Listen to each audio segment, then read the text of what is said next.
নামাইয়া রাখে ভিন নারী, হ্যাঁ, যেই দৃশ্য দেখা, যেই ছবি, যেই নাচ গান, অশ্লীল দৃশ্য, হ্যাঁ, উলঙ্গ ছবি, বেপর্দা নারী, ভিন নারী, যাকে দেখার আমার কাছে অনুমতি নাই, আল্লাহ অনুমতি দেন নাই, তার থেকে নজর যে নামিয়ে রাখে এবং নিজের লজ্জাস্থান যে হেফাজত করে, আল্লাহ কোরআনে বলছে যালিকা আজকা লাহুম, এটাই হচ্ছে সর্বশ্রেষ্ঠ পবিত্রতা।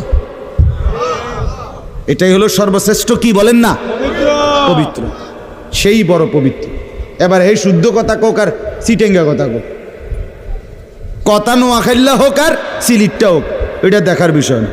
দেখার বিষয় হলো তার নজর দৃষ্টি এটা নিচের দিকে কিনা, আর লজ্জাস্থান হেফাজত কিনা। এই দেখেন আল্লাহ কি বলে, শোনেন। 18 নম্বর পারা।